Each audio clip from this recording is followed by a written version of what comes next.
Our weather, including extreme events of weather such as floods and heat waves, have a big economic, social and environmental impact in Australia. Understanding them and managing the risk from those extreme events will save us money, save the environment and lead to a stronger society. Hello, I'm Michael Gross. I'm a research scientist at CSIRO's Climate Science Centre.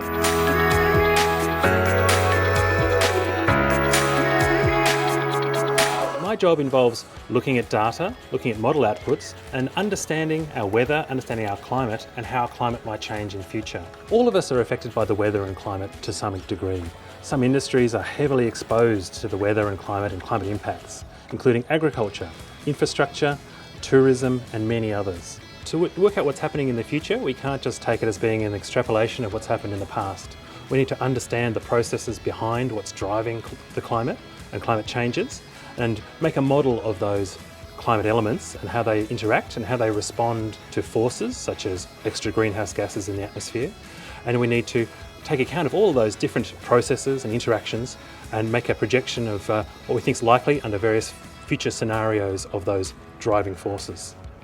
A model divides the world up into a series of boxes. Then we can solve all the equations that drive the climate in each of those boxes and understand how it operates, how it behaves, and how it responds to things like greenhouse gases. Even with supercomputers that we have today, we tend to run the models at about 100 to 200 kilometres resolution, that's box size, up into the atmosphere and down into the ocean with boxes simulating and solving all those equations in a series of time steps in a simulation.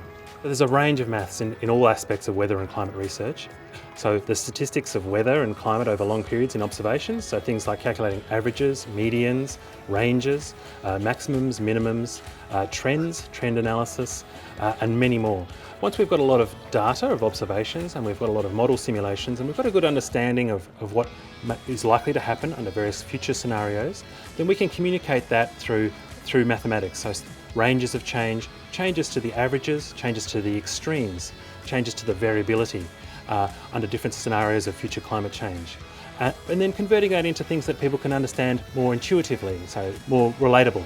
So things like visualization tools where we can see what the conditions look like now and what they might look like in future if that climate change occurs. So this is a visualization of the conditions right now, and this uses observations and combines it with a mathematical model to produce a visualization of what the weather systems are doing, what the ocean currents are doing, and you can see the real fluid dynamics in the movement of the air currents and the ocean currents. The NRM South works with all different sorts of agencies and organisations, all the way from government, both state, federal, local government, all the way through to industry and even our local partners and players, volunteer groups, all the way through.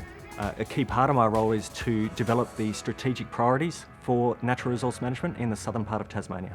The science and information that sits behind decision making is just so complex, and I guess what we've managed to do is to use the information and knowledge products that have come from the CSIRO and other organisations to basically have very simple messaging that we can share with our communities and with industry players and others to help them understand the importance and the changes that may occur over time into the future. I rely on people who work at the CSIRO and other agencies like that to really do all that number crunching and use those computers, those supercomputers in the background to run these models to bring it all together so that they can bring to us all these nice simple messages which we can then use to develop knowledge products and to take to our communities.